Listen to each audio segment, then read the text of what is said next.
Hello all, and welcome to this video. Here we will discuss the differences and similarities of music between humans and animals.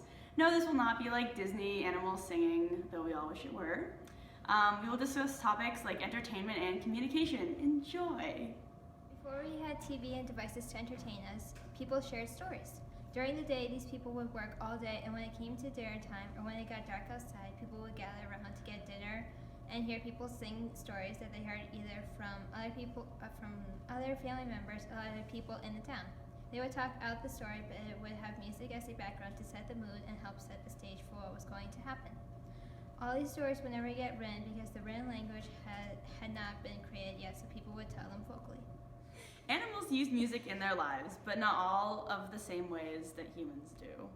A major use for musical noises in animals to communicate is to make noises and sounds that could sound musical, like musical notes, to communicate with larger groups. Whales who migrate to warmer waters sing songs to other whales to let them know where they are and where they're going and who they're with.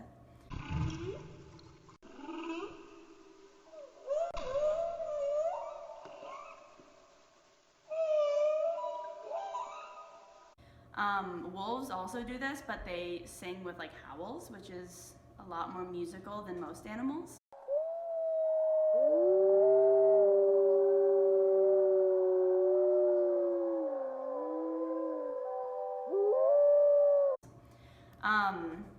Yeah, they do this to let them know, to let other wolf packs know where they are and where they're going as well. Here's a picture from howstuffworks.com, and it shows different types of animal communication. As you can see, wolves, whales, and elephants are listed under the auditory communication section. Though humans don't usually do things like this, there are some similarities, like marching to a drum beat. This lets their group know when to step, how fast to step, stuff like that. This leads us to humans and entertainment. Yay. We as humans like to be entertained all the time. We can't stand silence. We fill the silence with conversation or physical activity, but also with music. When there is silence, we fill the silence with music, or really any form of noise. Many times we will find ourselves humming a tune or tapping our fingers or feet to the beat that we have previously heard in the past to fill the silence. Noise is our entertainment, and music is made up of an abundance of different combinations of sounds that are paired together to create a sound that is appealing to us. Different pitches and different octaves with different notes being played have the potential to sound incredible. Now we will talk about humans to attract and animals to attract. Some animals have the capability to use calls and sounds to identify each other. Species like primates and meerkats can do this to identify other members of the groups they're in. There are many animals that live in social groups. However, only a few use sounds, rather than something like pheromones to communicate. A study 5 years ago discovered the capability of meerkats to distinguish each other through sound alone. This is reminiscent of something like timbre in humans. Two different people can sing the exact same song in exactly the same way, but we can tell the difference because of their voice's timbre. Although animals don't specifically use music to identify themselves, they seem to use some of the aspects of music. We'll be right back after this break. Do you need a friend? Someone to talk to? Someone to sing to you? Yes. Well, I just got the thing for you. We got Billy, the big mouth bass. He'll sing to you and solve all your problems around these stressful seasons. Whoa! Billy will help you get through this stressful winter. And at the easy price of $9.99 with 5 payments, it can all be yours. And we're back. Now, we're going to talk about animals and sexual selection, and humans. Whoa. Both humans and animals use music as a means of attracting a mate.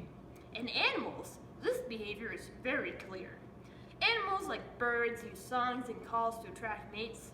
Songs are meant of a way of demonstrating physical fitness, so that birds with the strongest song seem more likely to produce the strongest offspring. In early humans, similar behavior most likely took place. Making music was a demonstration that you were physically and mentally able. This was indicated by the fact that you would have plenty of excess time, energy, and resources that were needed to make music. After all, performing music through some sort of dance or instrument would indicate physical fitness, whilst actually making up songs demonstrated intelligence. For a mate, this was again promising for a healthy offspring that would, hopefully, also end up with excess time, energy, and resources. We still see patterns of this today.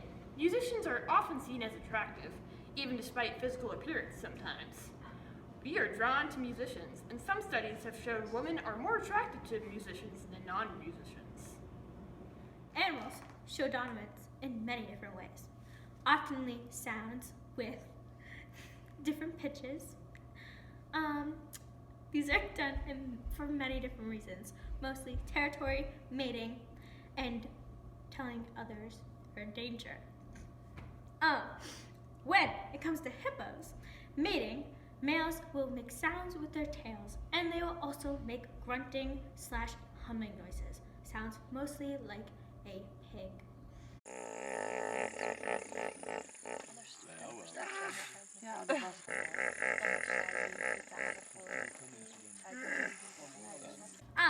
Within keeping the same beat, two males will fight over a female with their teeth. Showing more dominance, the hippo will get louder. Then, hippos also use this to protect their territory and family. When a lion comes to their waterhole, a hippo will start with a low frequency grunt to warn the lion to go away. Then, the grunt will slowly get higher and more aggressive to tell the lion that it is strong and that it is ready to fight. This also happens with humans. Humans make grunting noises to show that they are strong. This is mostly commonly found at the gym when people are lifting weights to show their strength. But this is not commonly found at Planet Fitness, given that it is a judge-free zone and it is not allowed. In conclusion, so as you can see, animals and humans use sound for very similar purposes. Animals use music-like sounds that often seem like music to us, but are usually just sounds. These sounds are created around survival, using them for things like dominance, sexual selection, and group communication. Although humans used to use music for these purposes, it seems that we have evolved. So, has our reason to make music? Nowadays, we use music for entertainment, whether it be social or personal. In the end, animals still use sounds for basic reasons. But perhaps they will one day evolve into music, like humans have. Humans have used music and sound for far more complicated manners. Although we have once used music for simple tasks, we have now used it for a creative outlet. Many humans would be very lost without music. Thank you for watching this video, and be sure to buy your big mouth Billy the Bass fish for someone you love this coming holiday season.